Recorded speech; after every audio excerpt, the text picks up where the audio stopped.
This is a Pyramid One International Network presentation.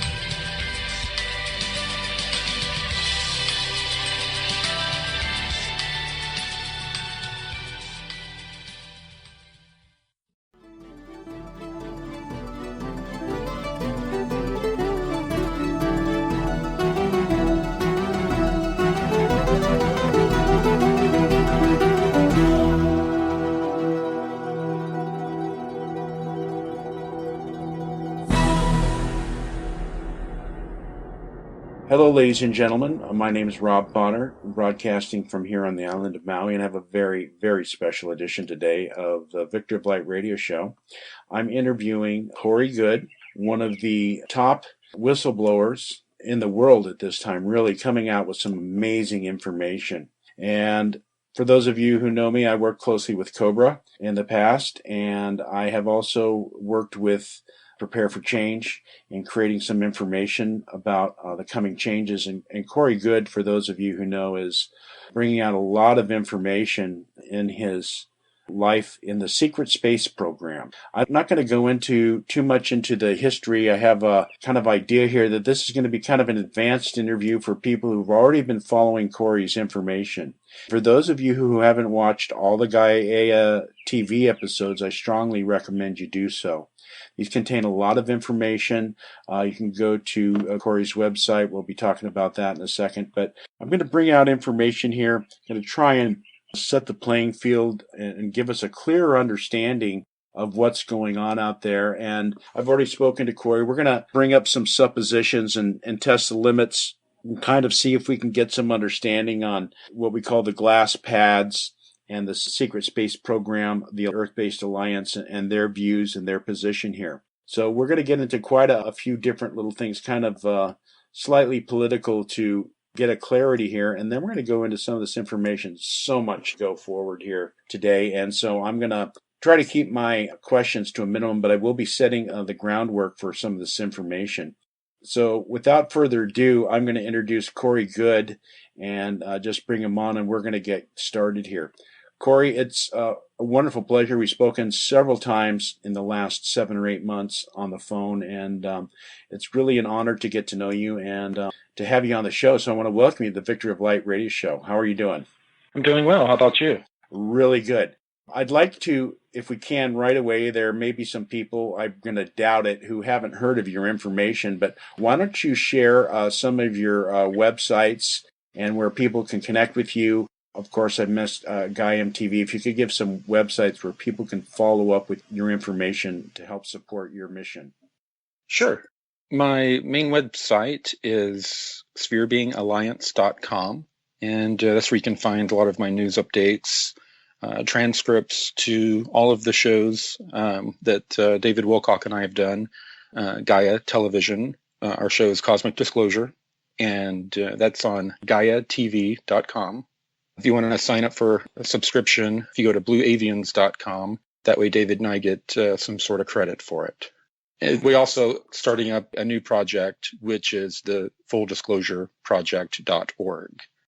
That's good. I want to just move forward into the interview here. Folks, for those of you, I'm going to give a very brief history here. Corey Goode was part of a unique, talented group of children that was researched and chosen by the government to become what is known as an intuitive empath. And he became part of a secret space program, which really, absolutely, folks, reads like the most outrageous, crazy sci-fi television show that the average person can look at this material and just roll their eyes and just call this a bunch of junk and a bunch of made-up stuff and disinformation and a lot of stuff that people cannot just wrap their heads around it.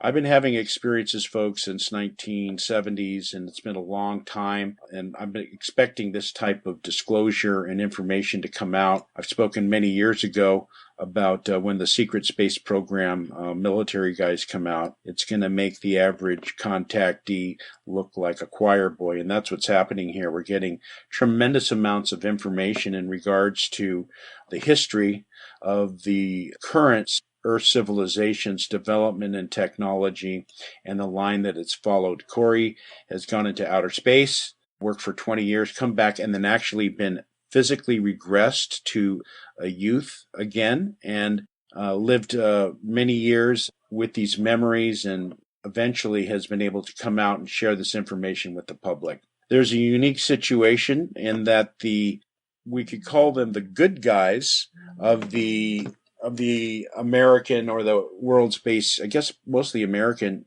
secret space program, probably the most advanced secret space program that we know of, have decided to have broken some of their control mechanisms, and I guess we could call it programming, and have decided to come out against their masters in the international space conglomerate and to reveal information. So they had their own ideas. They're kind of militarily oriented, and they have their own liaison, a gentleman named Gonzalez, which you can read about. And out of the blue sphere beings say that they want Corey Goode in, and this was kind of upset the apple cart, so to speak, and kind of have a hostile, a contentious, as Corey says, relationship in regards to him. They don't trust Corey, and that's one of the things we're going to talk about here. But Corey, when I look at you being chosen here, it seems almost like the perfect choice, because you are not involved with the secret space program. There's no necessary alliances there. You're not treated really well by them, and it seems as though you're a more of an impartial observer, and this is allowing the general public to get a direct, let's call it a bird's eye view on the situation. I think it's pretty clear, when you were going to go up the Dracos and all the things that they wanted to do with you in one of those meetings, that if you look at it, I was looking at it and go, even if they did something to Corey, God forbid, and you're protected, and they didn't. But the point is someone else could take your place. I'm sure there's another intuitive empath or a backup plan that could do this. So you were really just like a camera. And I think they realize that now. And there's anything that they want to do, they can just replace the camera. And there's no agenda here. So I'd like you to, if you could, to start off with a thanks and a gratitude from the world for your coming forward with this information. I'd like you to talk about your first meeting with the Blue Sphere Alliance. If you could tell me if they had more personal interaction with you than when you first talked. If you could talk about the first meeting and their kind of mission statement for you as it was. Yeah, my first meetings were definitely all more of a personal, spiritual nature, information that I still want to keep personal, but also were starting to prepare me for things that were coming down the pipe. And so I don't know exactly what you're looking for, but I mean, it was personal stuff, things that, I needed to do to grow, things that I wasn't doing at the time because, I was stubborn. I wasn't getting on a high vibratory diet. I wasn't spending as much time in meditation as I should. And, they were trying to get me, in a more high vibratory state. And, in the beginning, I was resistant, I guess, maybe on a subconscious level. I wasn't just saying, oh, okay, well, I'll do that then.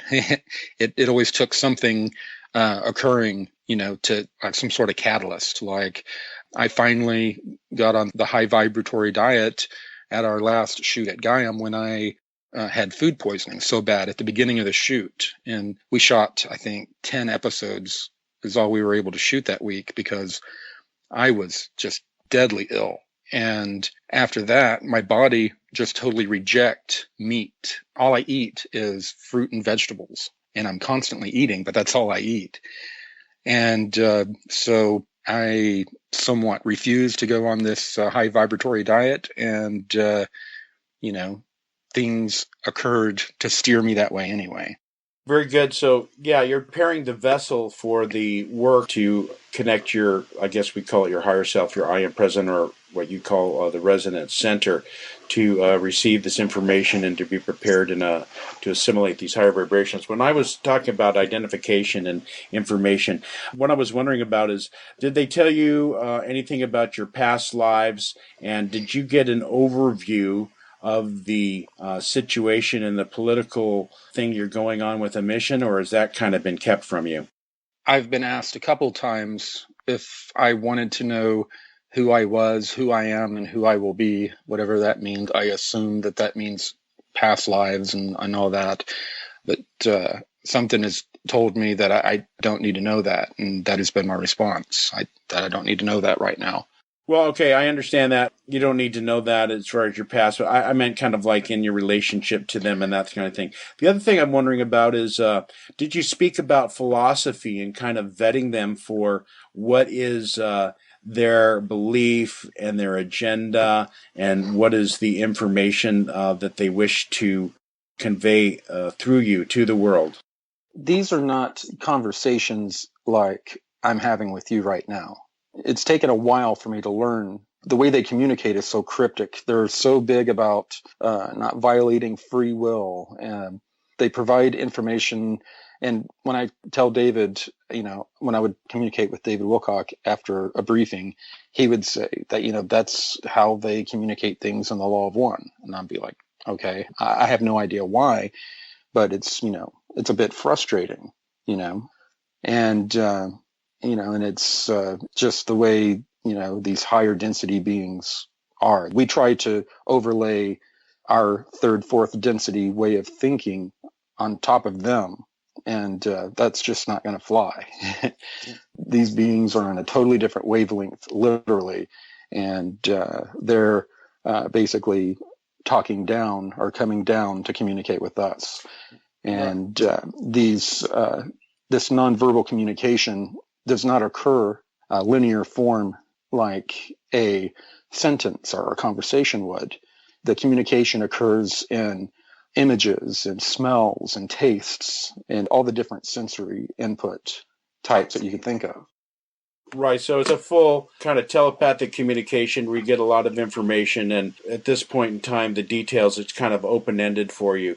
I do have a question because a lot of the contactees and even the scientific contactees that I've spoken with who are working with probably in the Super Confederation Alliance of 40 world seem to indicate a very kind of a spiritual inner orientation, which you have brought out in your interviews, but it hasn't been really like at the forefront. And I think that's because obviously we don't want to get people wrapped up into religion and polarization. We want this information to come out. And yet there is, I guess we could call it the law of one or a spiritual orientation. What I would postulate when it comes to God, and I'm going to go to the Wendell Stevens book with the Iargan group that kind of look like a ape, but they postulate that there's basic axioms for understanding God. Like people go, is it God or is it evolution? And I would say that God created evolution.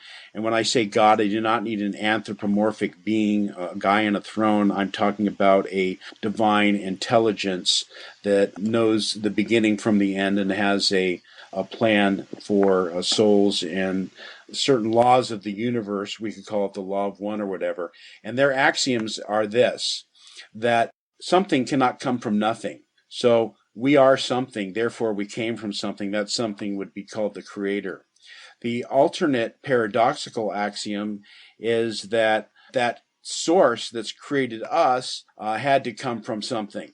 So there's really no empirical, logical, dualistic mind way of saying that there is a God, and yet it's kind of like if it's just a materialistic, random, materialistic universe, it leaves it quite cold, and they assure us that this is not the case, that there is a reason and a purpose, and that the power of love is the binding force of the universe and is fact the nature of all creation. We could call it the divine intelligence, source, creator. I don't want to pop anyone's boat in religion, but can you talk about your understanding, or if they've mentioned to you anything about the creator or the positive, looking at the glass as half full through faith as opposed to demanding rational explanations for everything? Well, most of what's been communicated to me is basically their beliefs most of their beliefs go back to something of a oneness, that there is an intelligent resonant field, and this resonant field creates a geometric pattern that is the basis of matter, that creates matter. And then this matter is intelligently manipulated within the different fields and torsion fields that have consciousness, that's, a part of this resonant conscious resonant field. And that they call that we all call the creative source, or that David Wilcock called the source field in his book. There are many names for it. Right, all names would belong to this, and anything that we could use with our mind would limit the infinite mind of this source field. I'm not uncomfortable with the word creator. I have another question for you. We had spoke previously privately, and you had mentioned that part of your implant removal process was to invoke the name of Jesus Christ. And when you had spoken about this to Ratier, you stated that he bowed and acknowledged you. And I'm wondering, was this kind of, did you get a sense like this was, yeah, whatever, dude, bow? Or was it kind of like, yes, we acknowledge that source of information? They acknowledged that source of power. Thank you.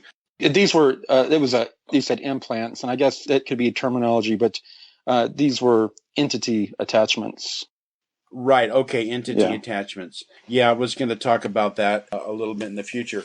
I want to talk a little bit about the term breakaway. Now, according to one of my friends who's passed over, Dr. Frank Stranges, who was working with one of a gentleman named Commander Valiant Thor. He claims to have gone to Venus with him, as well as to some inner Earth positive civilizations. And he had mentioned in the Mayans and some of the civilizations, some of the ones that healed you that now moved to the Pleiades. The word breakaway kind of sounds like competition and someone moving on. It seemed to me from the explanation that was given to me for this group was that they had reached a level of community and bifurcation is more accurate. They just kind of split away. Right. Well, at that point in the world, they weren't that much in communication with other parts of the world, and there wasn't a one world order kind of thing. They just basically bifurcated. They decided their predilection was to move beyond the inner Earth and to go elsewhere. So there are other groups, you would agree, that are not necessarily along the lines and agenda of the secret space program international conglomerate that are separate from us, but are not necessarily hostile to us or breaking away in that sense, correct? That are a part of our current era? That brings us to another question, but let me just say the question would be, you would agree that there's in the history of our Earth, there have been groups of people from the surface that have basically either moved in the inner Earth or off the planet. Absolutely, okay. Yes. Our recent breakaway civilization thing that has occurred, it is not a phenomenon that has occurred for the first time on this planet. There have been other civilizations that developed to a certain point, and then, of course, the priesthood who guard the knowledge and the science, and were also the science class, guarded this information and kept it, and them and the elites, just like us and our elites, kept that information and segmented themselves away from their general population.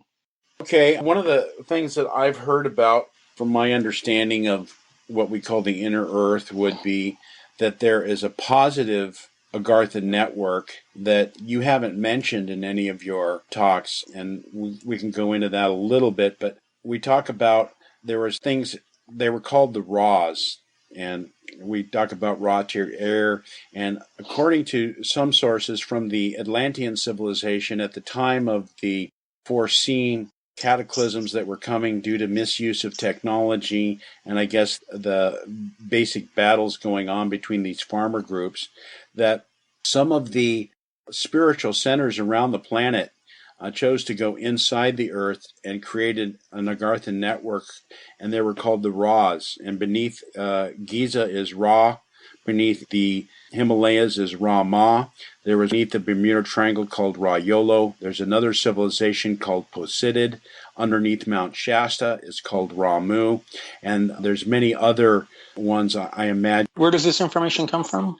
This information comes from what is known as the Great White Brother Sisterhood, and this is one of the things I was kind of curious about to address, because some of your experiences with the inner Earth groups, the Omegans and the groups, it seems as though they're not very far evolved. I mean, they have a beautiful technological civilization there, but there's still fear. I mean, 18 million years, and that group is in there projecting themselves and making telepathic communications out of fear.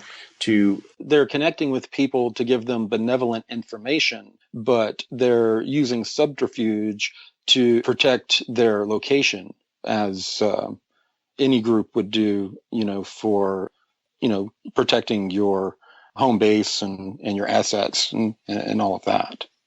Yeah, I can kind of see that on another level. I was kind of thinking, there would be more of a positive, open interaction. And I think that's what they're lobbying for. And the reason there hasn't been that is that back during close to the time of after Muhammad, there was a major treaty signed among all of these groups, and it had to do with open contact walking among humanity. And it had to do with letting us develop on our own, with only them skirting the rules with mild and, manipulating from the background through human proxy agents mostly. So this is one of the things that the Anshar have requested to have a meeting with the Super Federation to see if this treaty can be revisited.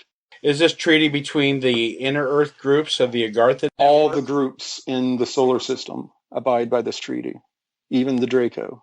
There was open warfare in our skies above our planet up till even our current historical era between all these groups until this treaty was signed.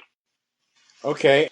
I guess that leads me to another question here. So they've all had this treaty, which I call the quarantine, and it's based on to keep things so there's not battles in the skies, but there still are. So obviously not only that, but not allowing them to be seen and walk among us, to allow us to develop our society without direct physical interaction and manipulation by them, even though, as always, it seems in all these cosmic treaties and rules, there's little ways in the background for the benevolence and others to circumvent parts of the treaties.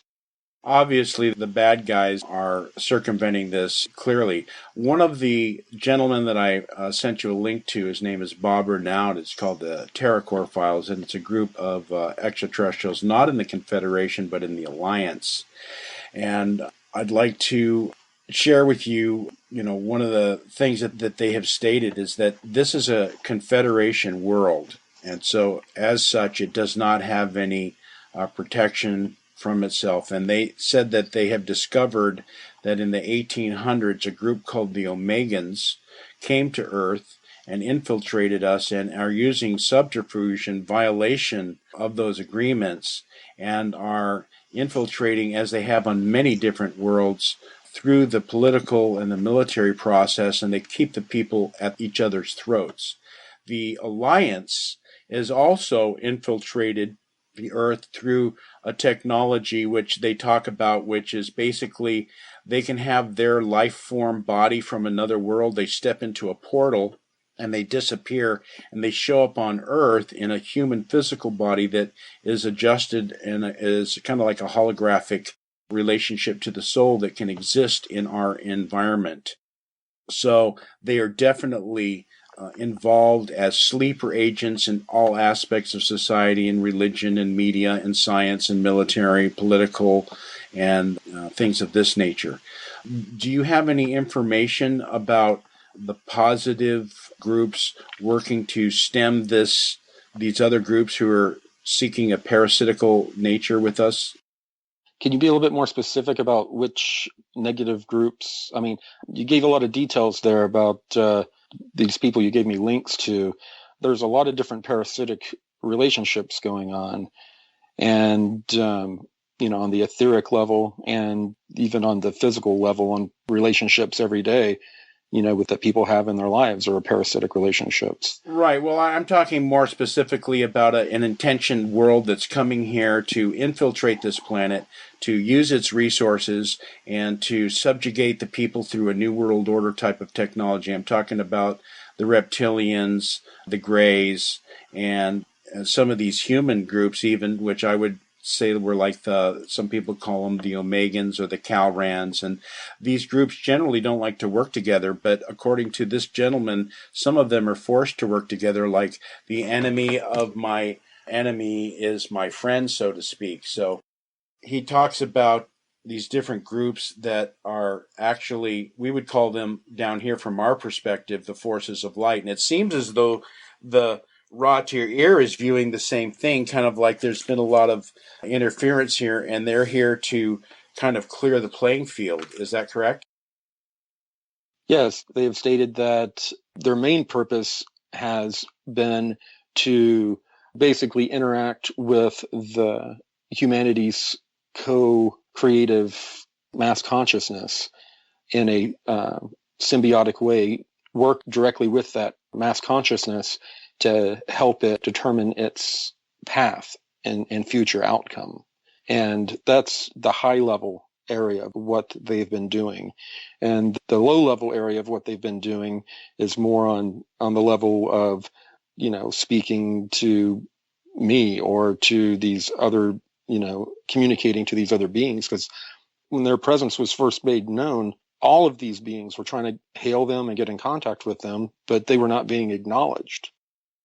Right. So obviously they're not being acknowledged. I've heard reports that some of these ships were here from the 70s, but I have another. I wouldn't doubt if, and they're not ships, but I wouldn't doubt if these spheres have been here since, probably, many, many decades before that, if not longer. Yes, and a lot of our information here is based on our physical plane experience. And so I have another question for you. How far up in the dimensions has, if you know, is the Cabal or the New World Order secret space program been able to go? I know that some of the technology allows them to travel on the astral plane where time doesn't exist through these beam ship portal technologies that you've discussed, but I'm kind of curious. Well, they're able to travel to other realities or dimensions. There's one reality that they've traveled back and forth in between. Now, most of the travel that I'm aware of has to do with travel within our solar system and the information I have of travel outside of our solar system with vessels and through portals. Okay, so we don't know exactly what dimensions. It's kind of not really known or deciphered at this point. Well, that's really hard. Dimensions, that's like, if you're looking at a crystal or a diamond, those are different facets, different realities, timelines. Dimensions and densities are not the same thing. So there's a lot of confusion out there. People, talking about they're going to go to another dimension or another density. These other density beings, their consciousness and their molecules they're vibrating. Their frequency is vibrating at a higher frequency than ours. And they're higher vibratory beings. And, I've physically touched and interacted with them, and they have the ability as they get higher and higher frequency to just change themselves into complete energy and portal, for lack of a better word, or teleport wherever they like. They just change the frequency of their consciousness to the frequency of the location they want to be, and they shift to that location. Right. These are some of the higher beings. I wanted to go into that in just a second, but I wanted to confirm what you talked about. The spaceships, the beam ship technology has cameras above and below at the bottom of the ship. And as you said, they have the star pathways are mapped out. And so at certain times when there's less star systems in between, they can go much quicker. And they basically project where they are where they want to be, and they just jump and they're there. Well, they really don't use cameras. They have remote imaging that is nothing like anything we. Yeah, obviously it's an integrated. The astral pathways and the numbers are all mapped into this super consciousness thing. This is another thing I wanted to ask you. I personally have had initiation experiences in regards to leaving my body when I was very young and having experiences which I believe are positive benevolent forces.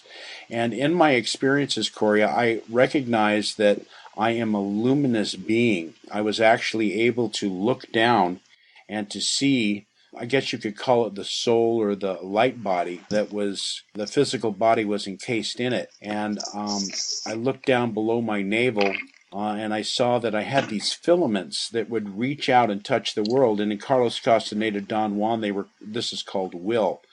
There are supposedly various points on the body that correspond to physical organs, like the spleen would be the dreaming. We have what is called the tonal and the nagual, which are different points of the body. The center of feeling is at the tip of the breastbone. Reason is in the mind. And I actually experienced that on my luminous body, there's a position called death. And it was to my left, as it was stated, and I actually could reach out and touch it. It was like a yellowish field. And when I touched it and acknowledged it, it kind of filled me with a higher light vibratory energy. And I'm wondering, in the secret space program or in your contacts with the Blue Sphere Alliance, if you had any experiences of this nature, understanding the luminous self and how it is different than the physical body, and what that type of information and knowledge you might share with us. Well, yeah, when we were going through the MyLab programs, we were constantly being put through programs or put through processes where we were having out-of-body experiences, and through the remote viewing and remote influencing training, we were, doing the visualizations and the experiments to where we were leaving our bodies and then looking at our light bodies and expanding our light bodies and that kind of a thing. Can you describe the light body? I mean, for me, it looked like someone had bundled up some hair. There were luminous filaments, almost hairy like a spider's leg, and they were within my body, and it was a very, kind of like a separate reality type of thing. With us, we were told to picture it this way, so I guess it was some sort of front-loaded into my way of perceiving it.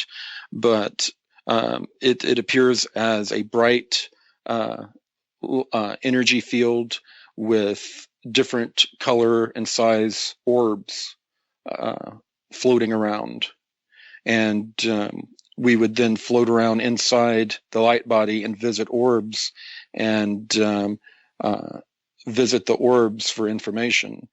And the orbs were said to be a conduit to our higher selves, or a symbol of a conduit to our higher selves. And a lot of what occurs with people is that we're in communion subconsciously with our higher selves all the time. And our higher selves is very, very much connected into the root of source. And we're being fed and given a lot of information that way, and a lot of people have a real high connection to a real close connection to their higher self.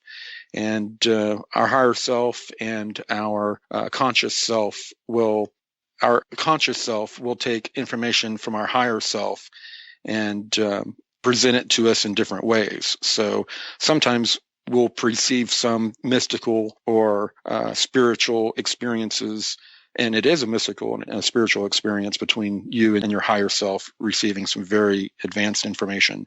But we perceive it as something else, because consciously, from our belief systems or from our experiences, we're front loading the experience. And that's not all cases, that's some cases.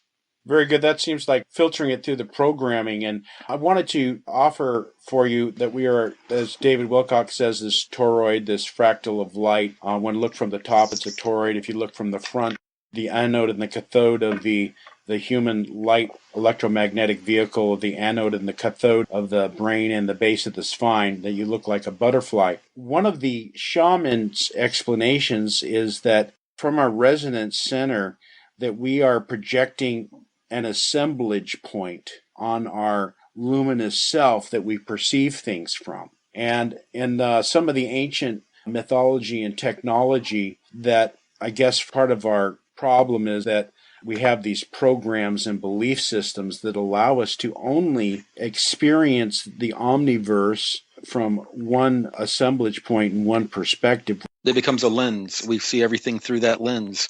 New information comes out and we pull out our accumulated experiences and belief systems out of our pocket and dust it off, shine it up on our shirt real quick, and hold that lens up to the new information, which is some would call incoming light.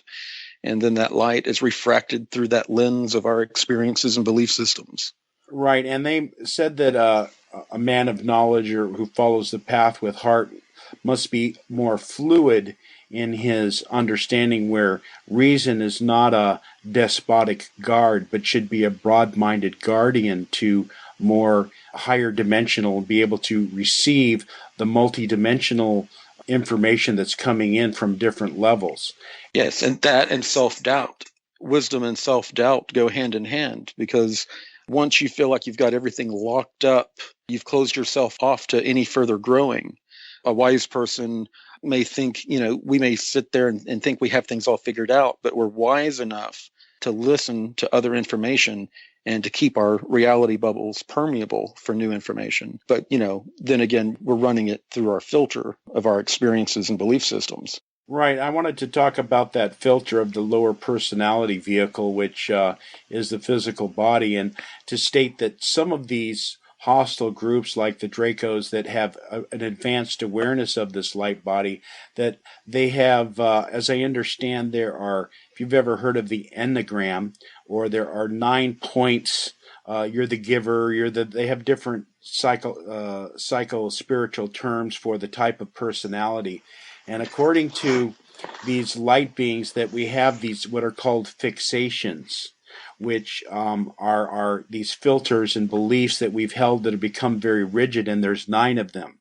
And the ancient Hindu scriptures have a mythology of Kali, this girl holding a skull, and she's got 9 skulls and a knife, and that it looks like a deadly evil thing, but it represents the cutting of the attachments to these viewpoints to allow us to hear more from our resonance center. So there are these fixations.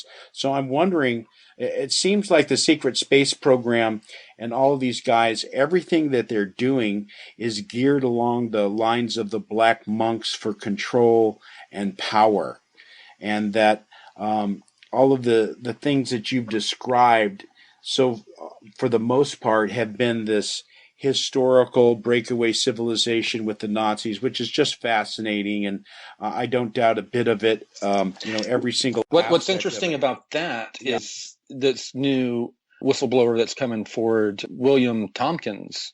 He was writing his book Selected by Extraterrestrials, and he released it in December of 2015. He's about 94 years old now. He worked for the Navy. He had no idea of the information I was releasing, and a person passed, right after he had published his book, a person passed my information that I'd given to him through Dr. Sala's book, Insiders Reveal Secret Space Programs and Extraterrestrial Alliances.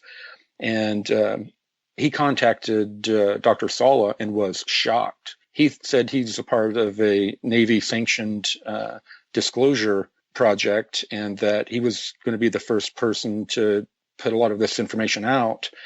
And he's pretty shocked. And I got his book. It just arrived. I haven't got a chance to really look at it. But, a lot of people have been talking to him, and the information correlates so well. It's should be interesting. I was told that whistleblowers were going to start coming forward, and that was about 7 months ago.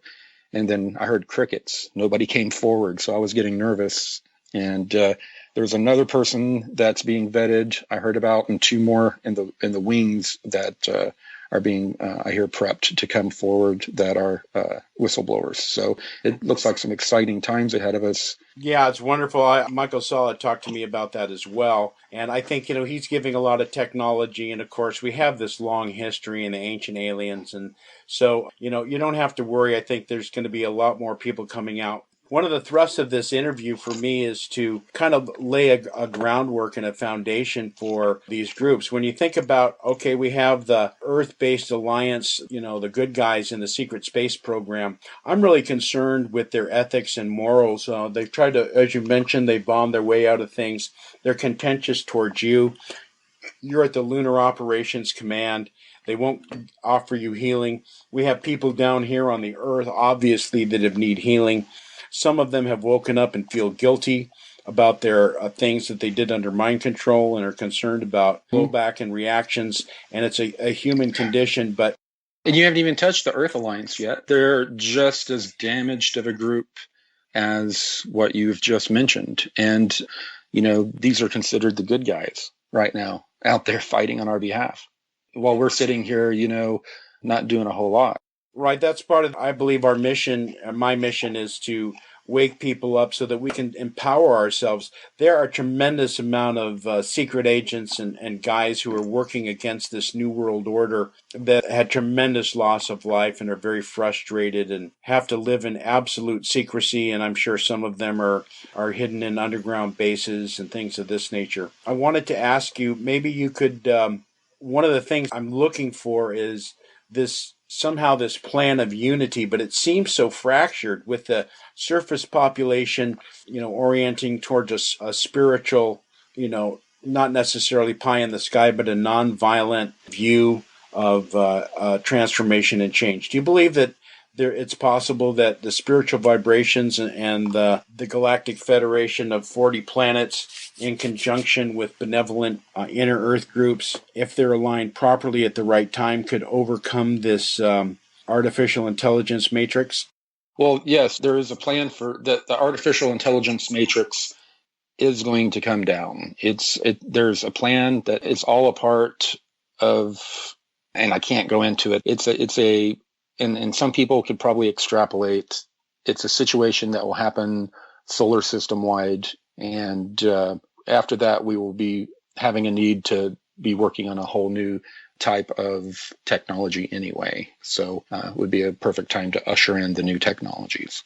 Yes, I understand that they've done this on many worlds before, that these hostile groups that are kind of conjoined with this AI type of technology usually choose worlds that are not under Confederation or Alliance umbrellas, and they take over these worlds. They've had a lot of practice in what they're doing to us here. They don't care who's in control. Right, but they take who's ever in control and they manipulate the situation behind the scenes. Would you agree with that? Yes, they manipulate things covertly until they get to a certain place operationally, and then they become very overt and take over.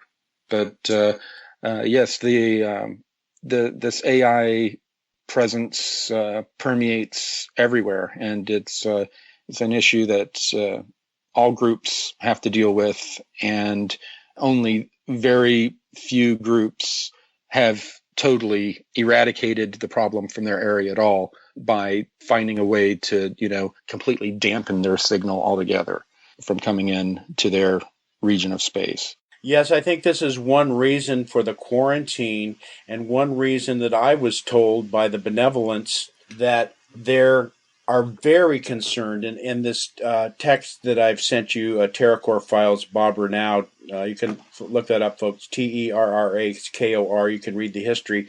He's revealing some of this information back in '88, and they have all of the benevolent groups are very concerned about this AI. They quarantine people who are on missions to Earth they do these technologies and psychological testings repeatedly to determine if this person has some sort of the AI which can infect them. So when did this information come out?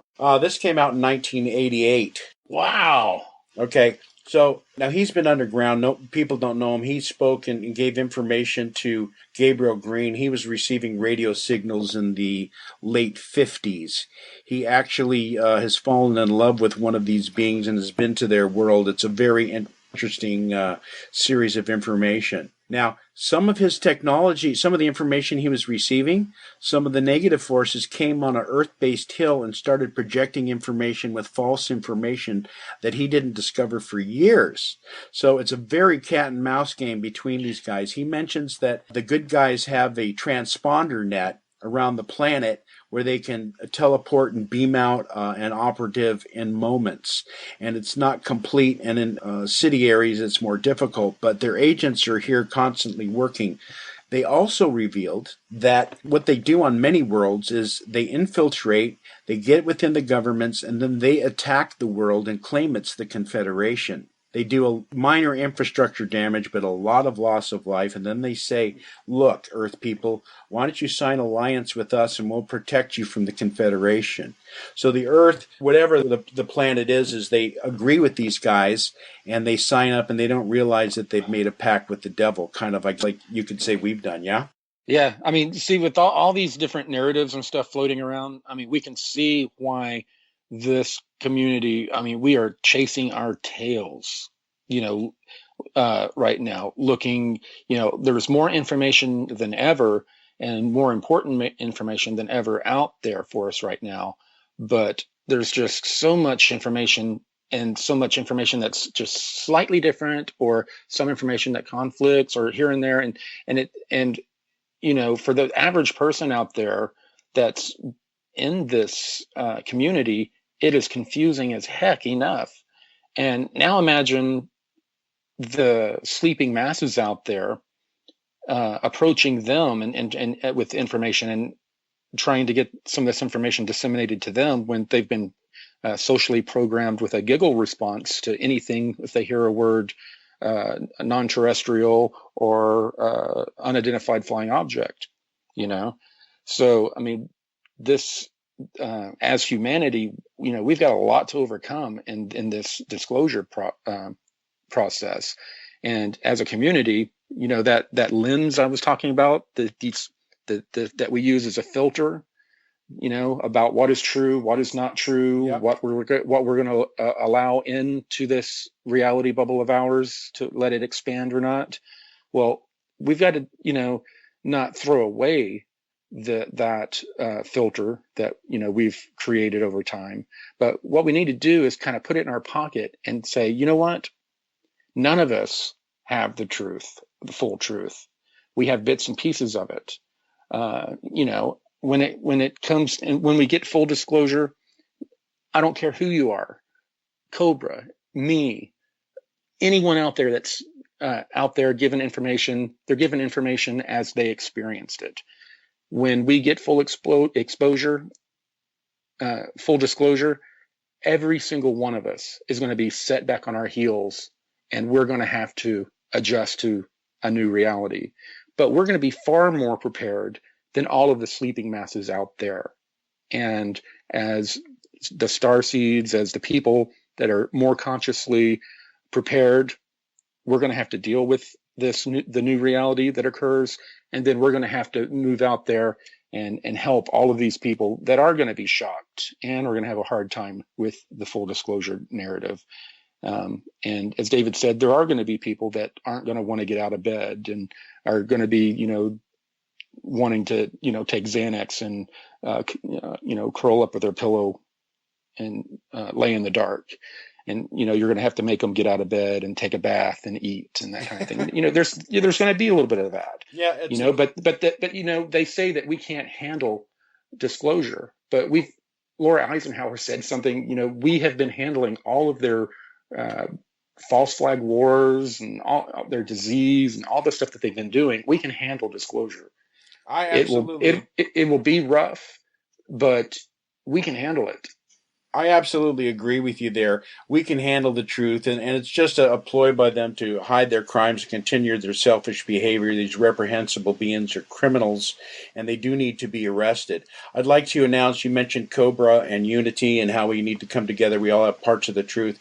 Ladies and gentlemen, I can confirm now that Corey has agreed we will be setting a joint Cobra interview sometime later. I have one more thing I'd like to address here and have a question for you, because I've watched your interviews very carefully, and you talked about the artificial intelligence infecting a computer, and it lies nascent within a planet and it touches. It seems as though this artificial intelligence which exists in the internet would infect everyone, and you kind of make it seem like you don't get infected, that it's harder to get. It seems like every single person on the planet is infected to me, and that's Cobra. Some of Cobra's information is about the scalar plasma field technology of how this artificial intelligence acts in a parasitic relationship to the luminous body that we talked about. So clear for me, you kind of made it sound like you can go on board and they can see that you're not infected.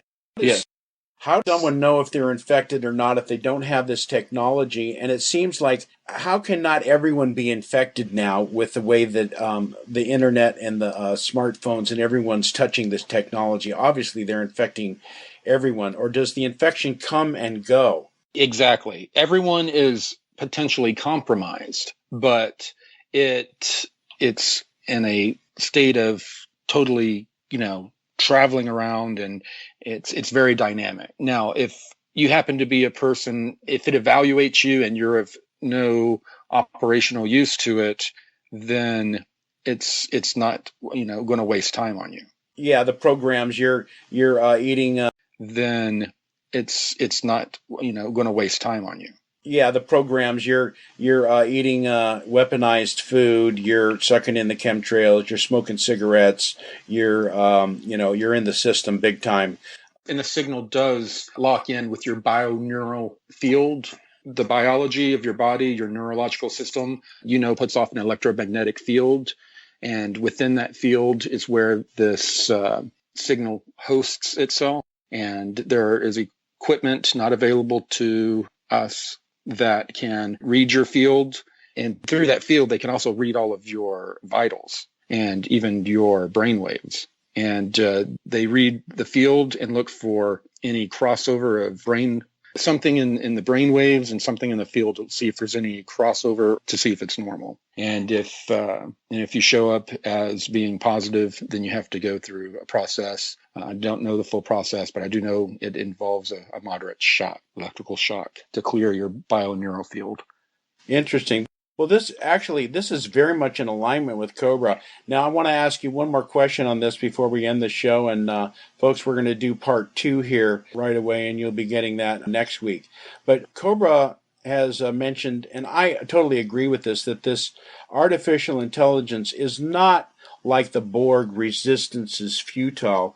We have our super soul resonant field to connect into that can overcome this, although it's a very difficult process on this world. I want to confirm with you that this artificial intelligence reacts so quickly, it seems like it's its own intelligence, but it's actually a technology. And it's run by someone on a program. And it's an auto program, but it's still a program, and it can be crashed, and it will be crashed. Is that your understanding? Well, no. It is a life form that we do not understand, but it is a life form. There are a lot of different life forms out there that if they were to be given to you, you would right now would not classify them as a life form. You would classify them as something else. But they are not a actual program or code. If this is an intelligent signal, and the intelligent signal, it is most comfortable in and able to do more. It inhabits electronics and technology. So, but it is not a program.